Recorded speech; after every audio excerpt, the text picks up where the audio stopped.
Welcome to Sex Ed with DB. I'm your host, DB. Let's get into it.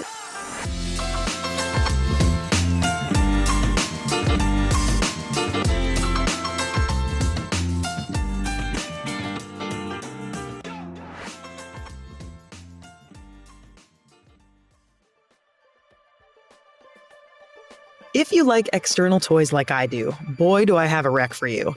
Say hello to Lily 3 from Lalo, the vibe that proves size isn't everything. She's great for beginners, travel ready, waterproof, and shaped to fit perfectly against your vulva for maximum contact and minimum fuss. 10 vibration settings, all body safe silicone, and totally discreet. Unlock the universe of pleasure in the palm of your hand. Grab yours at lelo.com with code SEXEDWITHDB for 15% off at checkout.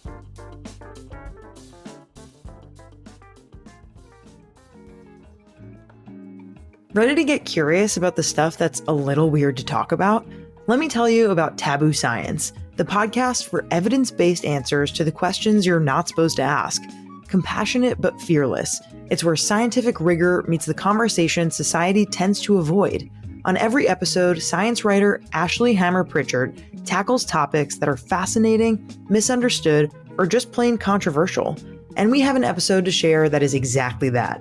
This episode dives into the ABDL community. That's adult babies and diaper lovers. It explores why some adults are drawn to diapers and age play, what the appeal really is, and how it's often just another form of consensual kink. Stick around to the end of this episode for a preview, and subscribe to Taboo Science wherever you listen to podcasts, or find the link in our show notes.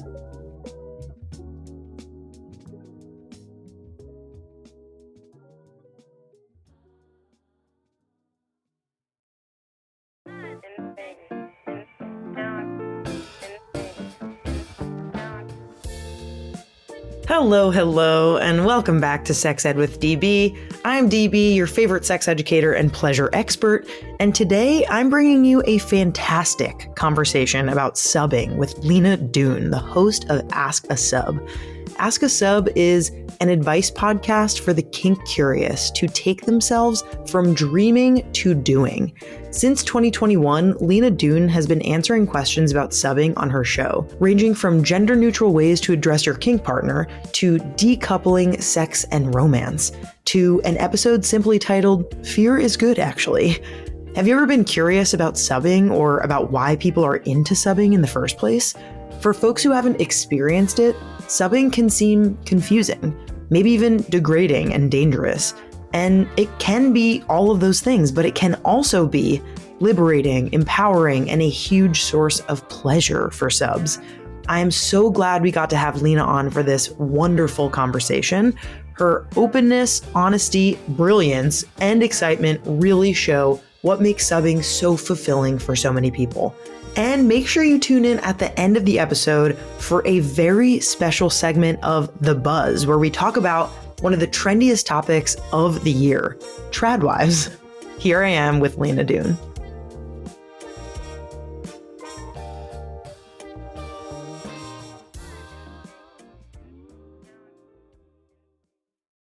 Hello, Lina. Welcome to the show today. How you doing? So good. So excited to be talking to you amidst a gray day here in Los Angeles. Let's talk about sex. Let's talk about sex and subbing. I'm so excited. I feel like in our last season, we had a feminine domination episode, right? So we're kind of swinging the other way on the pendulum here of talking about subbing. And I don't know. I think, again, it's so funny. Every time I have an episode, I'm like, how many episodes do we have again? I think we have like 315 episodes at this point. And I know that we cover so much around BDSM and kink and all of these different kinds of things, but I don't know that we've had a specific sub episode in this way where we're learning from a submissive educator. So I'm really excited to have you today. Thank you. Well, we're kind of rare, the submissive educators, because the femdoms, tend to sort of dominate the discussion for good reason, because dominance is sort of thought of as a more outward skill. And there's, aspects of it that have a practice or have mentorship or have, hands-on skills like rope or bondage or impact. And so there's a lot fewer outward submissives talking about their experience, which is a really big part of why I started doing what I do and why there's been such a nice reception to it. Yeah. Yeah, that makes a lot of sense. Like when we're talking about kind of skill-based things, which I'm sure there are a ton of skill-based things that subs also do, which we'll get into. My inclination is to make a pun and say soft skills, but I digress. So we're going to start with the quick and dirty subbing edition. This is our rapid fire segment where we get to know our expert with bold questions and honest answers and just enough spice to get us started. So I want to know, in a sentence or two, what is the best BDSM advice that you've ever gotten? I think just the best BDSM advice, period, is to always consider yourself an expert on yourself, because coming into a community that's so established and has so many social mores to it, people can get lost in the sauce of like, am I conforming to this community correctly? And then that is what leads to consent issues and lack of security. And I think the number one thing is you already know yourself, when you feel comfortable, and it's really important to remain an expert on your own comfort. Yes, this is kind of a sex educator banner item. I feel like we always say like you are the expert in your own experience, and it's great to hear that it applies to BDSM, especially BDSM dynamics as well. What's the worst advice that you haven't gotten it, but that you've heard around as kind of very common, or things that people think that you completely disagree with? Yeah, I completely disagree with the idea that a real sub does X, Y, or Z. There's a lot of toxic content out there that are like, a real sub doesn't have limits. A real sub doesn't use safe words. And this is bullshit that, what we call fake doms are saying on the apps to new submissives. And this is the thing that we're trying to avoid by being experts on ourselves, is knowing that anything that I want within my identity of a submissive is fair and good, and safety practices are number one in enjoying BDSM and having a good time, basically. Yes. Yeah. So not really adhering to kind of notions of what we should be doing, kind of disregarding the shoulds, and really be listening to ourselves and our comfort. Not letting someone on a dating app tell you what you want and how to get it, unless they have good ideas. Unless you're very down for that. Yeah. This is a hard one. In one sentence, what is the appeal of subbing? I would say the appeal of subbing is endless vulnerability. Oh, my heart just opened. I want you to expand on that in a bit, but I want to ask our final question, because I love that idea. Endless vulnerability. It made me. I'm breaking my own rule. It made me really think of like imagery of someone physically kind of like opening themselves up, which is really beautiful. And you think there's a bottom to that well, but there is not. It just keeps going. Oh, wow. And this is our last quick and dirty question. What does pleasure mean to you right now? Pleasure to me is extending very much beyond the bedroom into sort of an Audre Lorde understanding of the erotic, that pleasure is in moments of lighting a candle, making a pie, taking a breath, being with my people, and that sexuality is just a continuation of a regulated nervous system for me. Ooh, my God. You are an expert. Okay, this is excellent. I love that. Okay, so we're getting into the heart of it now. I would love to, this episode's all about subbing. And for those of us out there, a lot of us maybe have engaged in subbing tendencies or have dabbled. But I think that I want to start from kind of a 101 lens for folks who need the groundwork before they could even know what they are interested in when it comes to subbing, potentially, if they are. And so can you quickly define subbing for us? And then off the back of that, what are kind of the most prominent or most popular subsets of subbing, like bratting, service subs, pets, etc.? Yes, I would love to break it down. So dominance and submission, or D/S, DS, is a subsection of BDSM practice that involves power exchange. And I think the biggest misconception about DS and submission is that it must involve certain kinks. Like if you are a sub, you must bottom for spanking or bottom for other types of impact play or be a rope bottom. And in reality, it really, really boils down simply to that mental exchange of consensual power. So as a submissive, you are playing the role of someone who is giving power, which is a beautiful gift. And the dominant is in the role of caring for that exchange and for receiving that gift in a consensual, safe container. So then as you explore submission, the way that I educate about this that's a little different is that I like people to think about tone before they think about anything else. So, when you picture being a sub, you may have an image in your mind, like some people who are kind of more that resistance brat type of person might think of like being dragged across the sheets and having a tussle, and maybe there's consensual non-consent involved. There's something kind of push-pull. Other people who are service submissives might imagine sort of this like poised and quiet feeling of kneeling on the floor and being a little goopy mess staring up at your dom. Then, pets access that through taking on the persona of maybe a puppy or a kitten or a horse or a pig, depending on what you align with. And maybe you want to be brushed and stroked and cared for, or maybe you want to be disciplined because you've been a bad doggy. So all of these things emanate from tone. And I think a lot of times people come to kink trying to reverse engineer back into the tone via certain kinks. But when you say like, I want to feel this emotion or this experience or this sensation in my body, then we're able to figure out, okay, how do we perform this power exchange using different kinks as sort of the paints in our palette?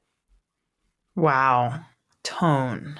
This is so fascinating. And I'm sure for certain, I don't want to assume. I guess in your experience, do you hear that people will kind of like change tone and change the way in which that they want to engage in submissiveness? Or is it usually you find that folks, once they find their niche, they kind of stick to that? What's maybe, what do you find in your clients or people who you've chatted with? Yeah, no, I think that it's very contextual for almost everybody. And, there are people certainly that are like, I am a service sub and that is all that I do.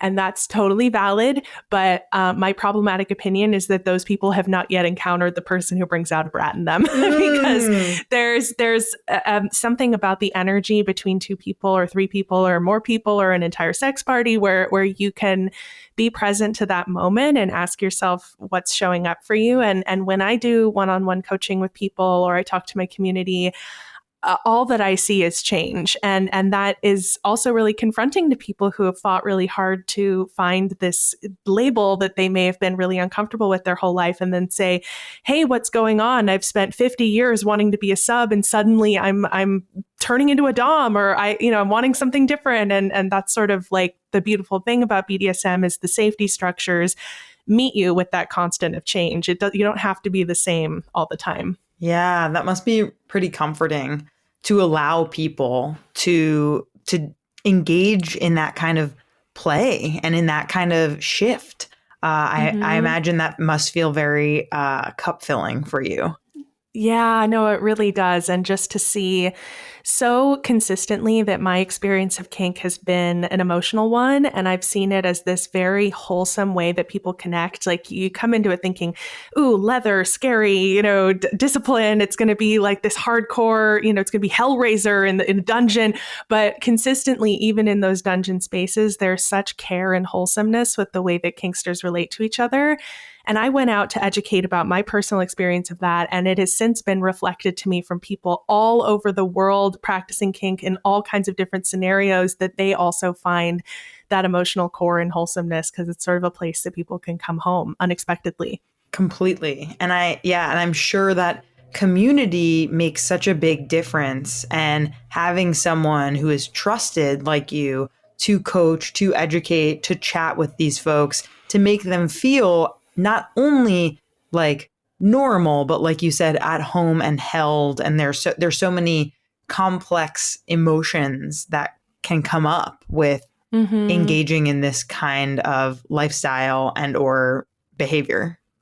And I'm so deep in it at this point that I forget how transformative it can be for someone to simply talk about their sex life out loud and to say, like, I want these things, and then experience me not reacting, just like, yeah, that sounds good. Neutral. Like, which, most of society would be like, oh my God, you want what? And I'm like, no, that's pretty much the most normal thing I've heard all week. Thank you for sharing, That's so good. It makes me think of a book that I read for the podcast called Arousing History of Sex. It's called Been There, Done That, Arousing History of Sex by Rachel Feltman.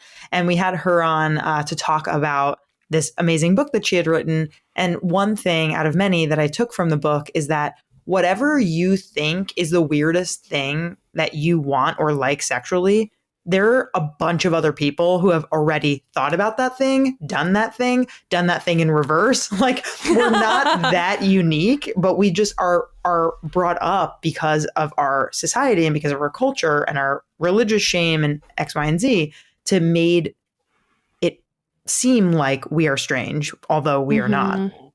And that heteronormative sort of societal expectation of sex looking one way is what leads to consent violations. Like, I am a really big advocate for awareness around how the sequence, and maybe this is a spicy take, but the agreed upon sequence of heteronormative sex, which comes for queer people as well, but it's like sex happens by rounding the bases to do this, and you should like oral, and you should like fingering, or you should like this, that, and the other thing. That's where consent violations come in. And I would argue that, like, you have to play on this baseball diamond is rape culture, because people are conditioned into not being able to claim wanting something different than that. So when we, in the BDSM community, we kind of disassemble sex into sort of component parts and say which ones of these are included in what we're doing. And that, people experience sex in so many expansive ways in our community. Like, we talk about leather sex as being maybe you're just getting flogged, and that feels like a sexual exchange to you. And you don't have to do all these other things that may or may not be appealing, or you've never even interrogated whether they feel okay for you. And just having that space for people to say, no, this is what I actually want, and I'm worthy of receiving what I actually want, is troubling, because then you see in the rest of your life the ripple effect of, oh, I'm worthy of saying what I really want. My no should be respected. And then that's when BDSM starts to cause really good problems, I think, for people to set boundaries. Yeah. Wow. So fascinating. I got to get back to my outline because I have so many other questions for you. This is great, though. This is excellent conversation. So on your site, you talk about starting Ask a Sub because you couldn't find any BDSM advice for, quote, a girl with a 5-step skincare routine and a lot of big feelings, which I love. How would you currently describe the landscape of BDSM and advice and content? What does it look like out there right now? I would say that it has changed radically since I first started making content. Like, the problem that I sought to address is not nearly as big of a problem anymore. We've got a lot of women-led sex education, and not to say that, gender is an essential part of proper education. There's so many just cis straight men educating in BDSM who are lovely. But there was this kind of, not gender as the problem so much as this patriarchal fantasy of dominance and submission that often kind of came from this gendered place that I felt very uncomfortable with. And what I wanted to see was BDSM appreciated for kind of a wellness ritual in a way, and I live in LA, and there's just such a society of like, you need to buy these $85 vitamins to be a good person, or you need to get Botox, or the goopification of every aspect of life, including sex. Goop makes sex, content all the time, but there's something to the BDSM practices in and of themselves that are really holistically sort of supportive for me. So I wanted to talk about that. And I'm seeing that a lot more. And I'm also seeing a lot more BDSM meme accounts. And I'm seeing, I don't want to say that the Ask a Sub community has changed the landscape of BDSM education, but in a way, I think the appetite for what I and other creators were starting to do 5 years ago has like really exploded into a different way of considering our subculture. Yeah. What would you say, like, when you first started making content, what were the kinds of questions that you were getting from folks, and has that changed? The question that I got all the time and I still get is, how can submission be feminist?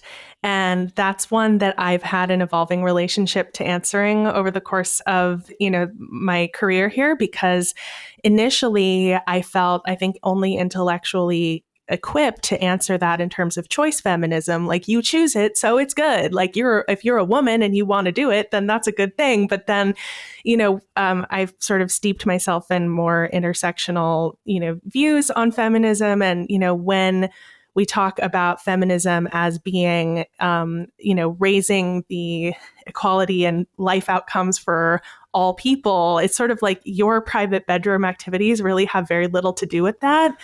Right. At the same time, it can be a really healing and reparative space for you to deal with, gender trauma or, exchange between men and women, and then fuel your activism, fuel your fire to go try to get, universal childcare or access to abortion. And like, these things, I think, are the feminist issues that the BDSM can support us in having the energy to fight for.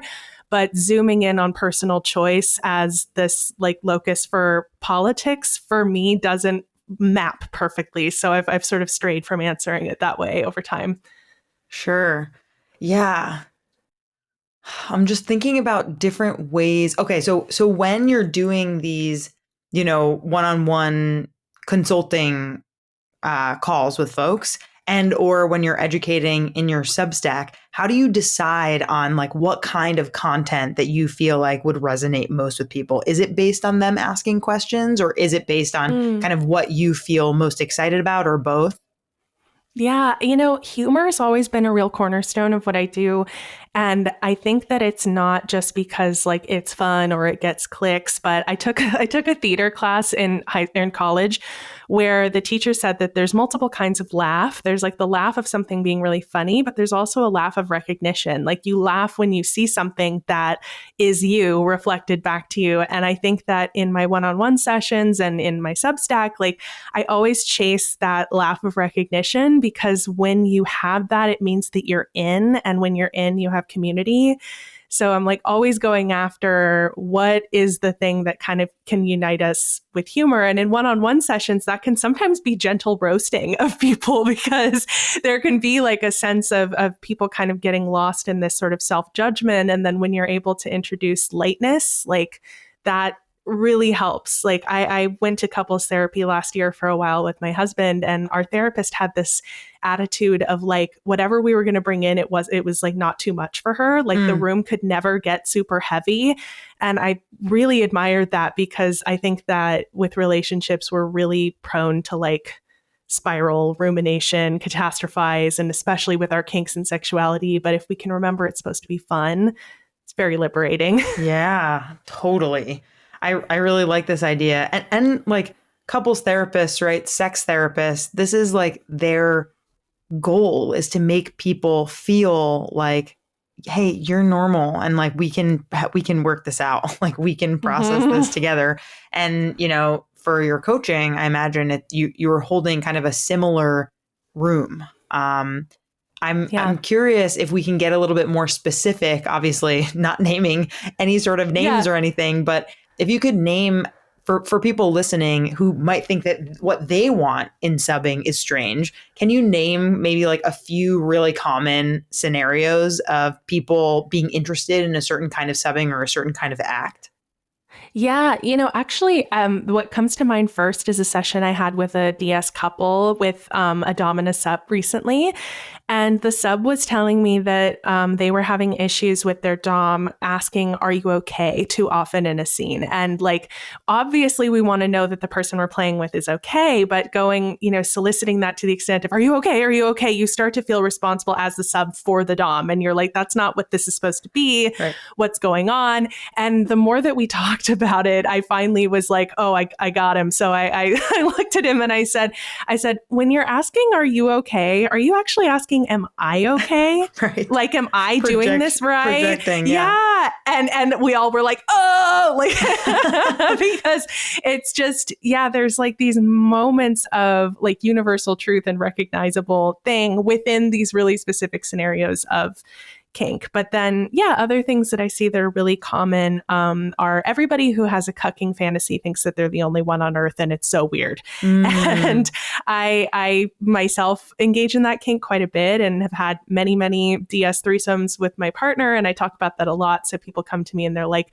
why has my very real experience with jealousy turned into this sexy thing? And it's like, well, because when something has a high emotional charge, sometimes we're very blessed that our bodies and minds can turn that into something hot and arousing as a way of dealing with it. So, yeah, the cucking is one that's pretty consistent across the board, and every single person thinks that they're the first one, and they're far from it. I'm like, no, I've talked to like 3 of you this week.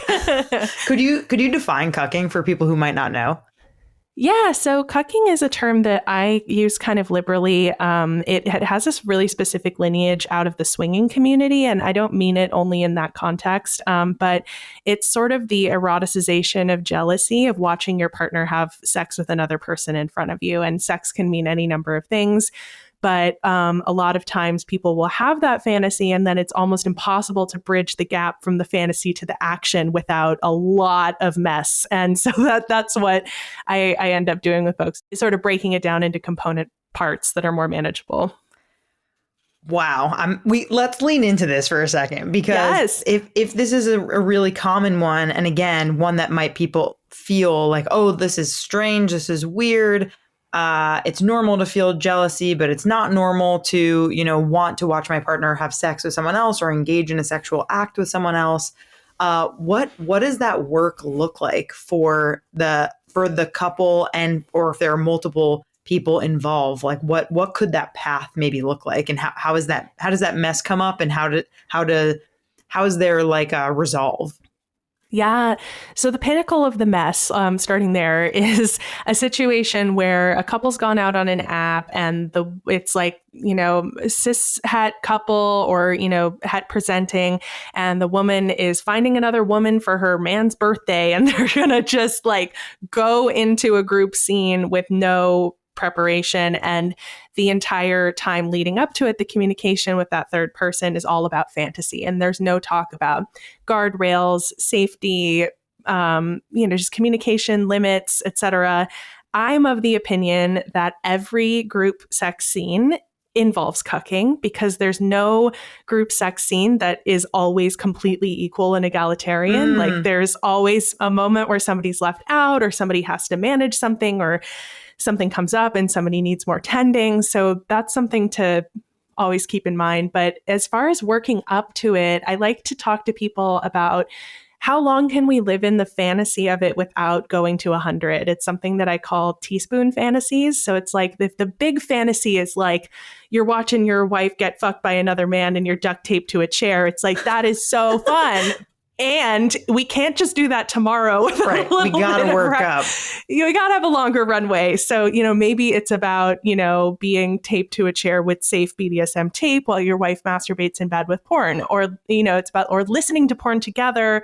Maybe someone's in a blindfold and you sort of simulate that feeling of being left out. And then, there could be texting on apps with people and just doing the play. And, or if the partner who is going to be with the other person and the person who wants to watch, the partner engaging with the other person could text that person for a while and then show their primary partner, this is what we've been talking about, and see how it feels to have had your partner have a sexual experience without you part of it. So there's ways to sort of step up to the hotel cuck chair without without going all out immediately.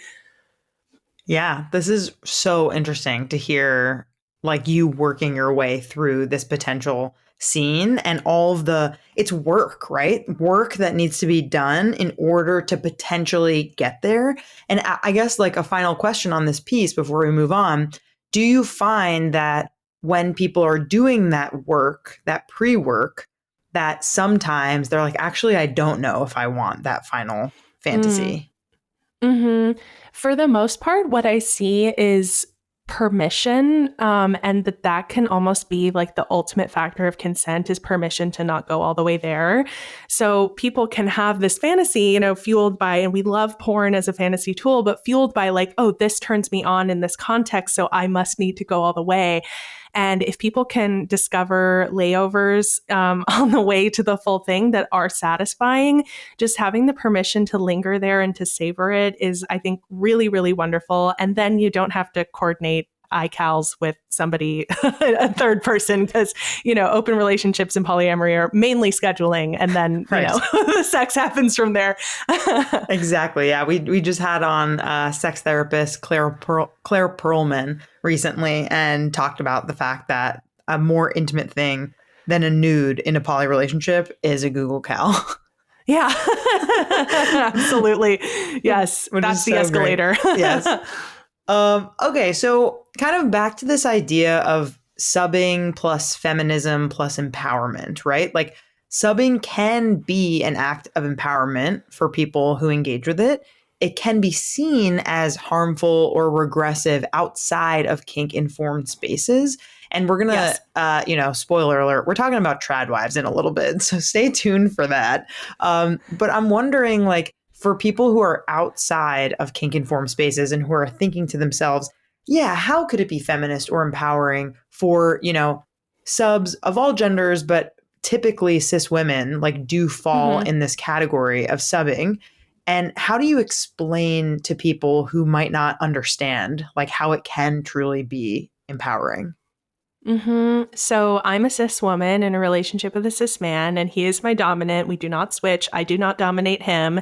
And I think that's no small part of why I've had the resonance with my audience that I've had, because that's something that's really difficult for people to understand, especially if the sub is an outspoken feminist and clearly empowered. And, he's not pulling on my choke chain while I'm talking to you. Like I have a level of independence. So I think that the first thing to understand is that uppercase dominance, which is what we practice in BDSM, and lowercase dominance are different things. So the dominance exerted by a consensual partner in a contained space and time that is allowed by the submissive is very different than, right-wing politicians, people who are destroying the climate. Like those are forms of dominance that come from, white supremacy, colonialism, patriarchy, and those things are very bad. And as feminists, we're meant to disassemble the ways that power functions toxically, but there's very little discussion of consensual power, good power, that there are types of power that we can enable in intimate relationships that are not bad. Power is not essentially bad. Power is not essentially male. That's the other thing that gets really complicated in this conversation is people think if a man is exerting manpower over you and he's doing his man thing, then you are playing into gender roles. And, while some people absolutely really enjoy doing some gender fuckery in their kink, it's not an essential part. So for me specifically, I had a very emotionally abusive father, and I had a really, really dark relationship with men before I met my partner. And I had a lot of mistrust in those relationships. And I had just this sense of never being safe. And then when I discovered with my partner the experience of power being exerted over me in a caring way, where my no was respected, where I was allowing it to happen, where he saw it as that gift, like I said before, I was able, I feel for the first time in my life, to feel safety with men because my consent was actually being considered. And I knew that the bottom would never open up on me the way that it would with my dad or with previous partners. So it's really just about, many of us have gender trauma under the patriarchy. Depending on the body we live in, we walk down the street and feel unsafe all of the time. And BDSM offers us an opportunity to feel safe. And that is not what people would think hearing about it, but that's what it ends up being as we sort of do it more consciously. Yeah. Wow. Thank you so much for explaining that. And I think the safety piece too, right? If people are wondering like how, I think for me, what comes up from what I understand to be essential in the BDSM community is trust, boundaries, relationship building and maintenance, checking in, making sure consent and the no are not only respected, but celebrated, making sure the yeses are celebrated and that pleasure is there. And so I think that what folks may forget or not ever learn or not realize is that folks who engage in BDSM have to be much more engaged in those consent practices than the layperson because it could be a safety thing. Yeah. And so everyone needs to be on the same page, even more so than in a non-BDSM situation. And I'll add to that too that I think that a lot of people can wrap their heads around what I said before. Like, yeah, okay, power exchange in like a sort of safe container, that sounds great, as long as you're not being hurt. And I think that, I'm a vociferous masochist. I really, really enjoy what we call aversive sensation. So it's not sensation that would be immediately like pleasurable to everybody, like a massage or whatever. But I personally really enjoy masochism. And I, a woman, allow a man to perform, sadism upon me, but that doesn't mean that it's violence. So violence is non-consensual and masochism is consensual. So, it's really important to think about the fact that when you get a headache, that's not sexy. It doesn't feel good. It's non-consensual. But if you were to get, maybe if you're somebody who likes a deep tissue massage, there is a pleasure in that because you're opting into it and you're working with it and you're able to calibrate the level. And that's, again, it's something that's hard to understand, but for masochists, it doesn't feel like abuse. It doesn't feel like violence. It feels like a place where your authentic desire is being seen and catered to rather than sort of a script of what you're supposed to like. So awesome. It's so awesome that you're so open about this and share your own personal experiences. Because I know that it makes people feel less alone. So I just want to name that. And that's really, really awesome that you do that. Thank you. It's really important to me to not whitewash it and just not be like, yeah, I only like the cute and soft stuff that's like, okay. It's like, no, I'm getting peed on. So, whatever it is, whatever you've got going on, it's perfectly wonderful. And I think getting peed on is romantic. So it's a safe space. Fuck yeah, dude. Oh my God. I love that we just took it there. Fantastic. Do you have like a short quiz to ask people if they maybe are interested in subbing? Like, how does someone know that they're interested in subbing? What's a safe way to test the waters? Yeah, I think that there could be like a more politically correct answer to this, but I'm just going to be honest and roast my fellow subs that a lot of us have a desire to be praised. And a lot of us feel this like visceral reaction to when another person is able to hold powerful space and then approve of us. And a lot of us have histories with people pleasing and codependence.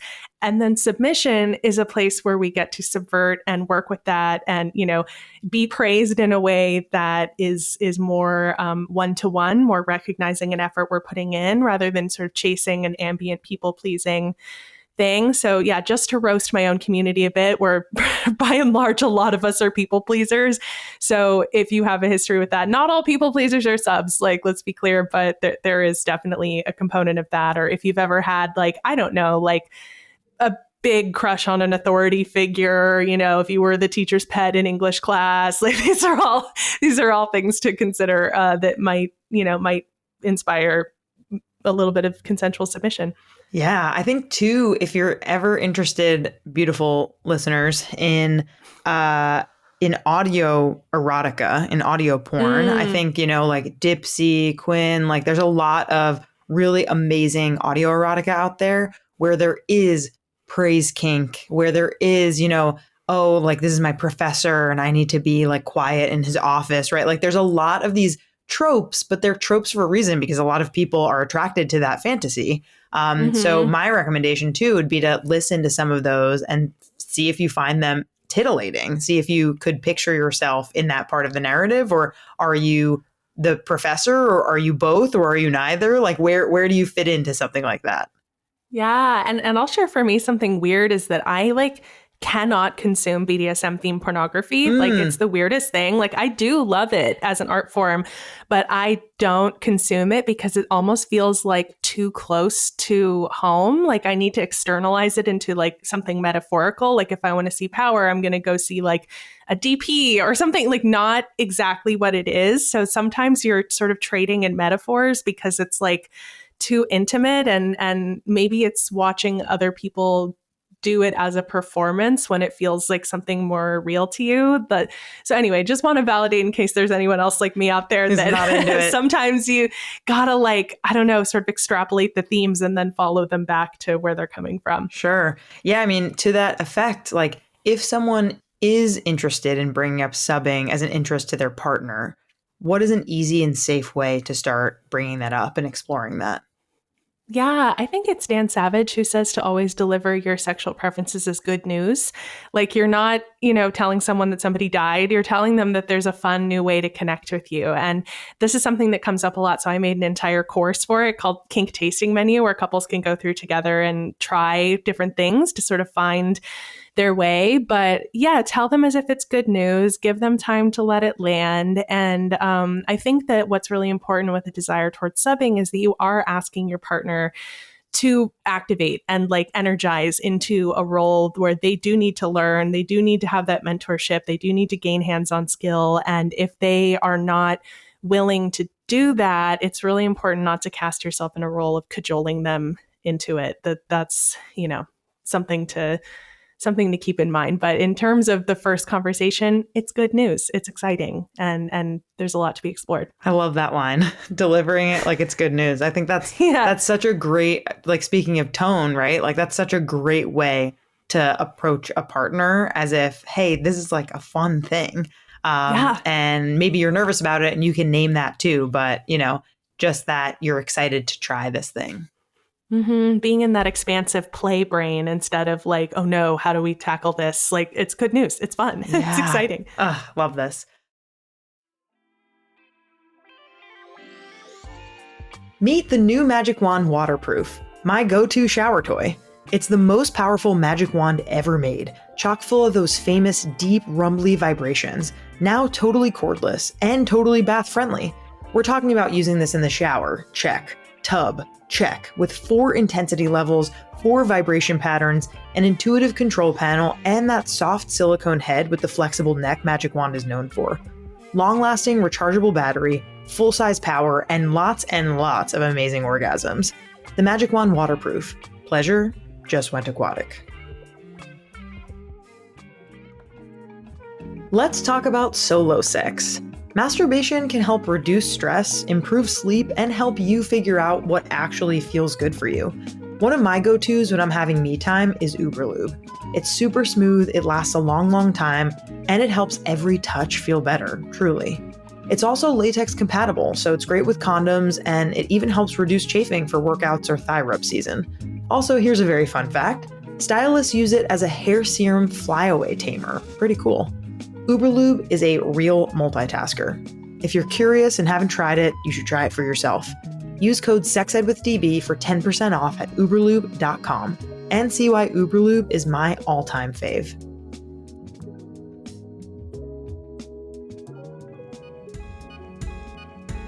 All this talking about subbing and quizzes and figuring out what turns you on reminds me.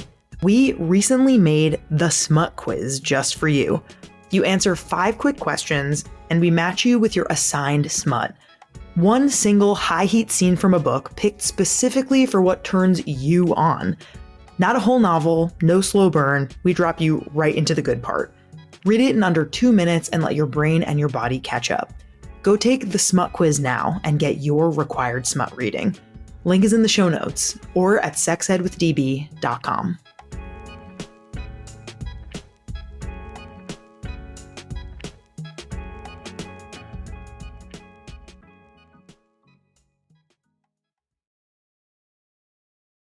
I want to talk about trad wives now because, yes, basically, like, I'm wondering, are trad wives subs? And I want to talk about this, with a little bit of background, right? Like, over the last year, there are many famous trad wives. There's Nara Smith, there's Ballerina Farm. Those folks and more have become mainstream sensations. And self-proclaimed trad wives are typically cis women, usually straight, who want to return to extremely traditional gender roles. They're women who claim to believe that women should be subservient to men. And there's also typically an aesthetic to this lifestyle. It's like natural glowing beauty, no makeup.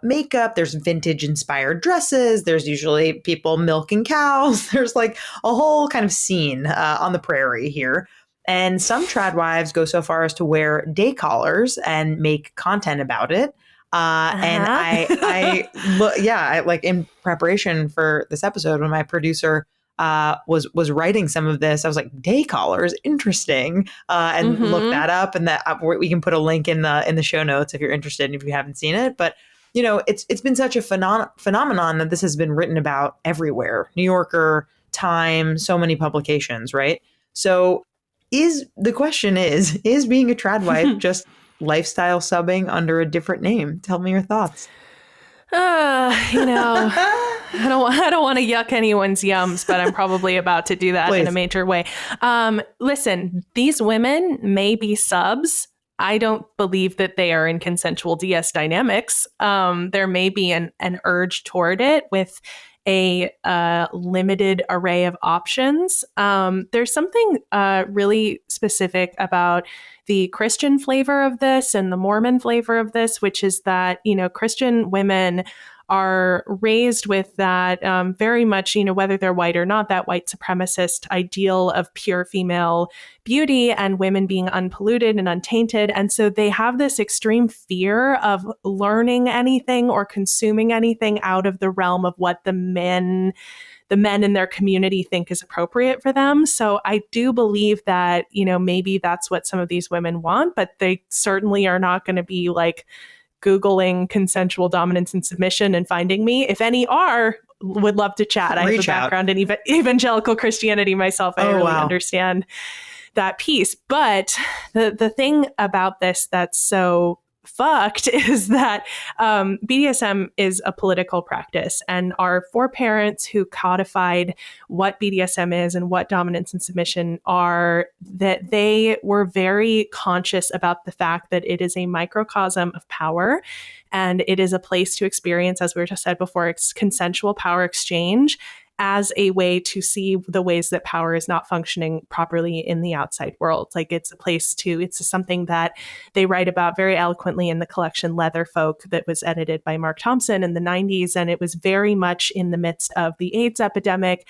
And leather people were fundraising for people who were dying outside of the medical system, where, in this country, if you get sick, your entire life could be ruined. And this is something that is at the forefront of consensual power exchange, and it's very queer. And so then when we see, for me, seeing a day caller on somebody who is in this kind of restrictive dynamic, who maybe has right-wing politics, that's stolen valor to me, because you are bastardizing a symbol that was pioneered by queer people who were, put through a genocide by their government and who had to find safety within our own communities. And then you're using that as a little trinket of your subjugated status as a woman in a relationship with a specific kind of man.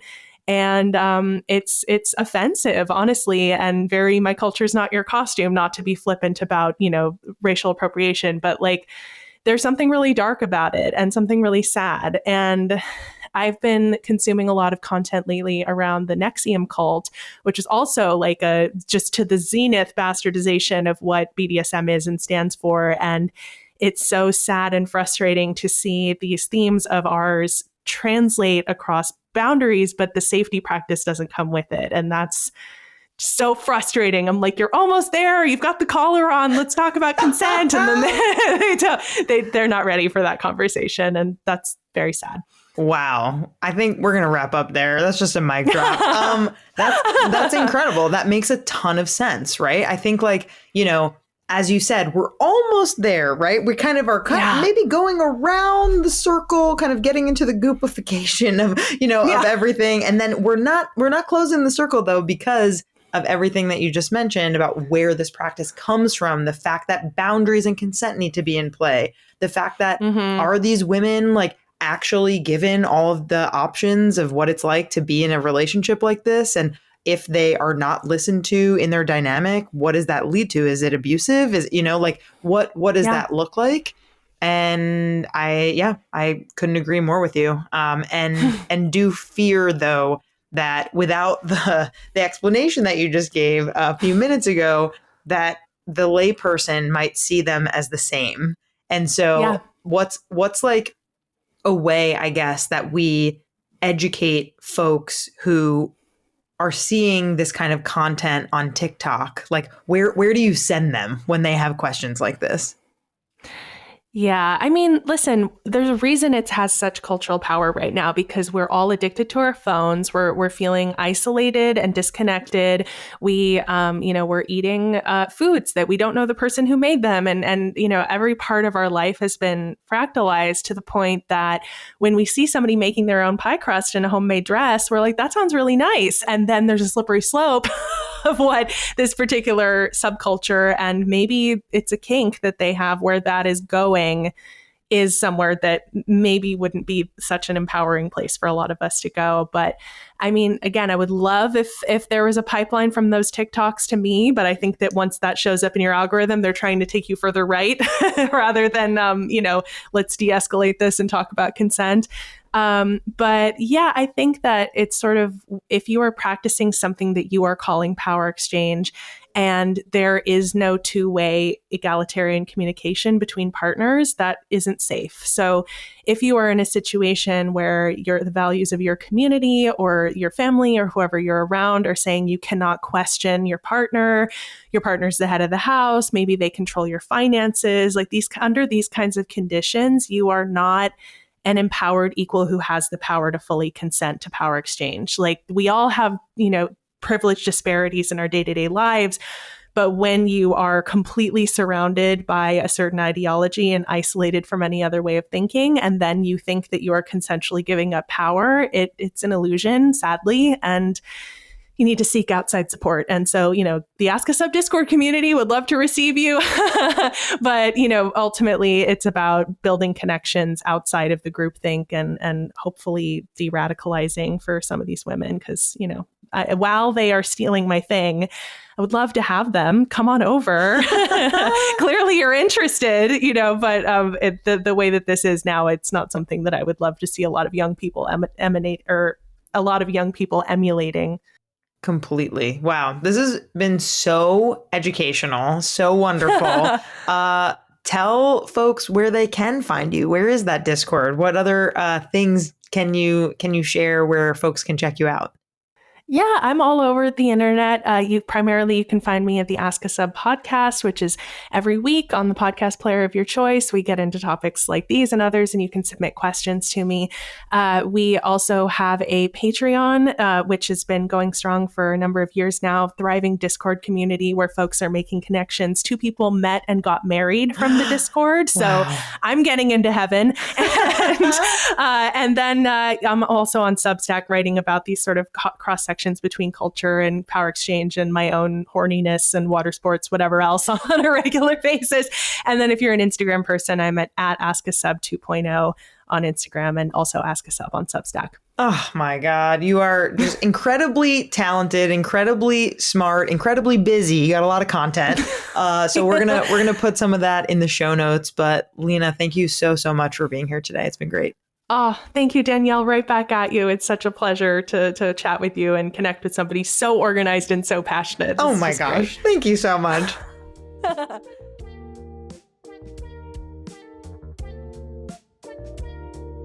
Hello again. Welcome to the Afterglow, where you know what we do. We wind things down, we reflect on the big takeaways, and leave you with one juicy thing to try, think about, or explore before next week.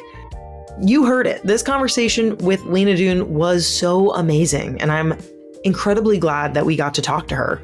I've never heard subbing described as endless vulnerability, but it's so true. Vulnerability can be so difficult and comes with a really deep need for trust. And it's also something that people can use against us. And plenty of people and powers already do use vulnerability against people. But hearing Lina talk about subbing as a place where that vulnerability can be taken care of really pins down so much of what can make subbing great. And the same is true for being seen as who you are versus who you should be. Expectations around what you're quote unquote supposed to get pleasure from is a recurring theme in this season and in our last pleasure season. And so much about how we actually get the pleasure we deserve is by being honest with ourselves and about what we really want, and finding partners who can see that, celebrate it, treasure it, cherish it. Subbing can be a way of showing someone who you really are without fear of being judged or shamed, as long as you have a dom that you know that you can trust. Finding that kind of person hinges on another point of Lina's, remembering that you are an expert of yourself and your own body and mind. You don't have to be an expert on bratting or service or even subbing overall to know that you're a sub. You just need to be an expert on yourself and what you enjoy. And you already are. You know the kinds of things that you like, and what feels good for you. Partners can help you discover new kinds of pleasure, of course, but only you will know what's right for you.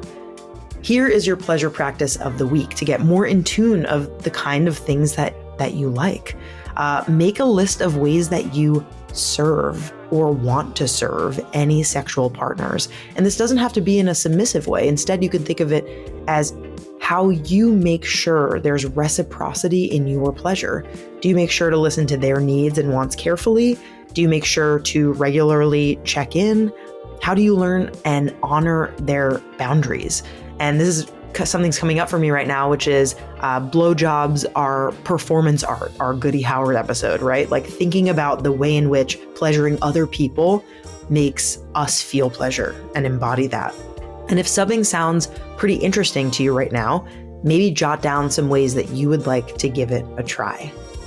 Thank you so much for your vulnerability and for you listening in on this amazing episode. Love y'all. Talk to you next week.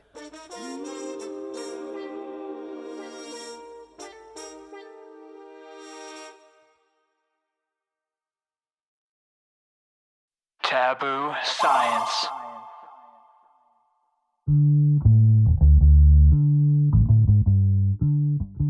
When an adult wears diapers in a TV show or movie, it's meant to signal one of three things.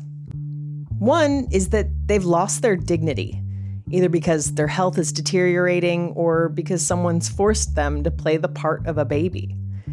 In the 2005 comedy thriller Bad Girls from Valley High, a curse makes 3 hot teen girls start to rapidly age, forcing them to wear diapers to cope. And in one episode of The Simpsons, the alcoholic putz Barney is seen handing out flyers for a baby furniture store in a diaper and baby bonnet. A passerby actually tells him, "You sicken me," before his diaper falls off and blows away. He chases it and then turns the corner to see his own mother. Pop culture teaches us that wearing a diaper as an adult is the ultimate humiliation. Another reason characters might wear a diaper is for deception. There are countless cartoons where the villain dresses up as a baby in order to get pity from the hero, usually resulting in their own loss of dignity when they're pampered and coddled like a baby against their will. In the Jetsons, it's a jewel thief. In Looney Tunes, it's a tiny bank robber. In the 2008 Batman animated series, it's crime boss Babyface trying to bust out of jail. According to pop culture, dressing as a baby is a great way to fool people into being nice to you. The final major reason a grown adult might wear diapers in TV and film is that their mental health is suffering. In SpongeBob SquarePants, the ornery Squidward gets hit in the head and regresses to a baby-like state as a result. In Rugrats, Tommy's dad Stu falls off the roof and does the exact same thing. Again, pop culture is there to let us know that adults who want to be babies have mental health issues. But there's a large, diverse group of adults who like to dress up in diapers, who are mentally sound, aren't trying to deceive anybody, and don't consider diapers humiliation. Or do, and like it that way. And today, we're going to find out why diapers are appealing to them, the many different desires and expressions within this community, and how a diaper is sometimes just a leather collar in a different form. I'm Ashley Hamer, and this is Taboo Science, the podcast that answers the questions you're not allowed to ask.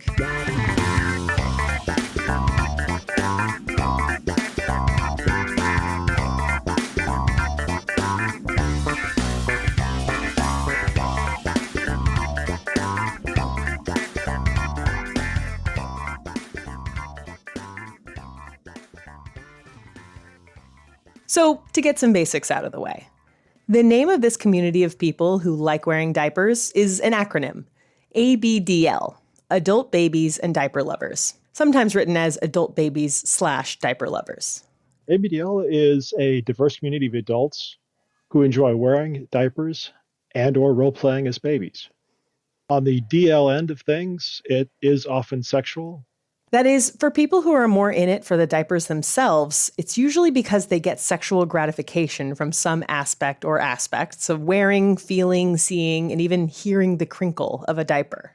On the AB end of things, there it becomes a little less like what your listeners might imagine. They enjoy dressing as babies and role-playing as babies. This may involve pacifiers, stuffed animals, etc. Now, interestingly, they may separate conventional sexuality from AB play.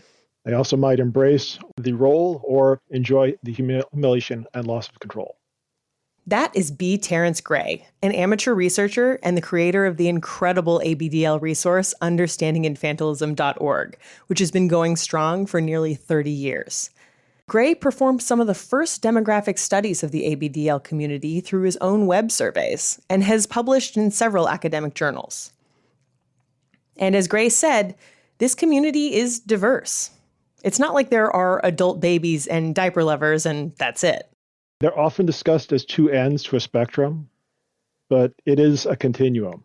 The mode for the community is actually to be mostly DL. Interesting. So, what you mean by that is, on that continuum, everyone's pretty much into diapers, but not as many are into, the age play part? Well, most are into diapers. Some aren't into the age play. ABDL is that term that you search. It's this term you see. And it's interesting because a lot of people don't identify that way anymore. I remember when I first got into the ABDL community, it was a thing that you had to identify. Either you were an adult baby or you were a diaper lover, and there really wasn't other options. Nowadays, we have relationships like DDLG, which is daddy dom little girl, or CGL, which is caregiver little. And you see a lot more people identify as littles or bigs or caregivers these days. Yep. Oh, for the reference, I identify as a little. Me too. That is Sophie and Chloe, co-hosts of the podcast The Usual Bet, an 18 and up age play podcast that focuses on ABDL topics. The name refers to the bet the co-hosts make during every episode. Whoever loses has to wear a diaper on the next episode. One reason that many people in the ABDL community don't use the term adult baby is because not all identify with a baby-type character. Some roleplay is slightly older, toddlers or even primary school kids. Rather than littles, people with that older identity sometimes call themselves middles. Which brings me to the first question you might be asking. Is this a pedophile thing? As you might imagine, that is a question people in the ABDL community are used to and very ready to answer.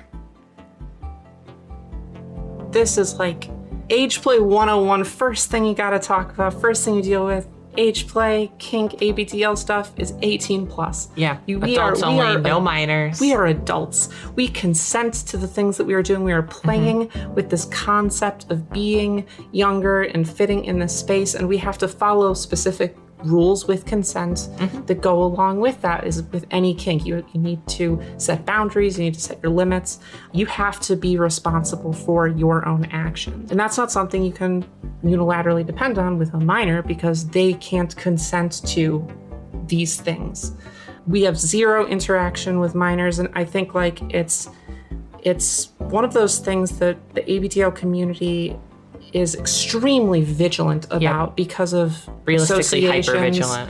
Yeah, and the way that the public perception is always associated these two things together, we do so much to do our best to draw these lines very, very firmly that this is not an acceptable side of this. Absolutely. I also think it's important to note, the attraction stuff. It is not two childish things. It's about being put in the position of, a childish situation of, having limits put on you or constraints or things that take away your autonomy. It's BDSM. It's like a power play, give and take. It is not, I find childish things attractive or something. It's, I am embarrassed to have been put in this situation. I have lost power by being put in this situation. And I think that's where you go back into that traditional dom sub power play stuff. And that's where a lot of the sexual aspects are. A majority of age play in ABTL is just kink with a really cutesy filter over it. Yeah.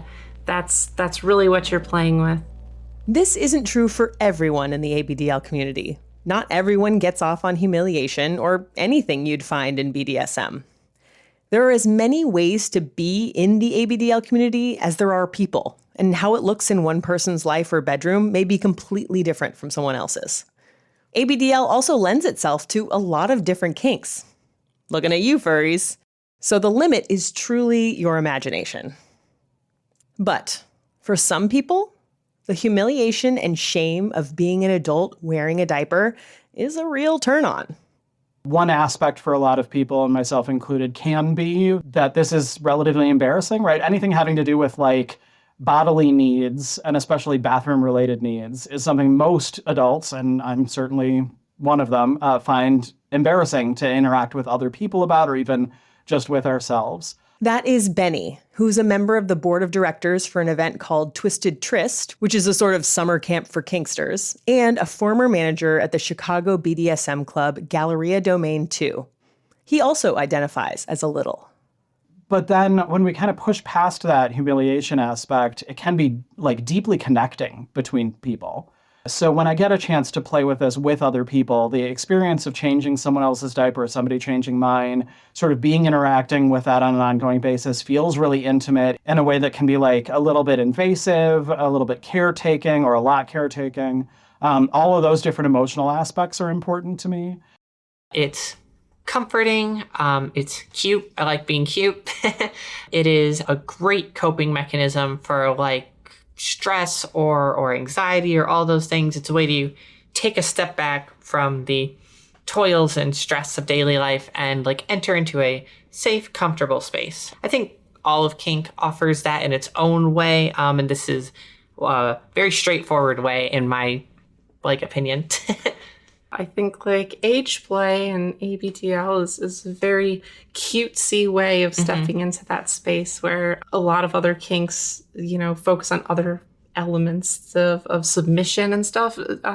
Age play still does that in a lot of regards. You still have to be dependent on someone or like fall into the submissive category, this role where you aren't in charge of things. And it's very freeing to let someone else have control or, be in situations where even you can kind of baby yourself a little bit sometimes too, where go easy on yourself. You set up a situation where you don't have control over that, or you can get through difficult things a lot easier.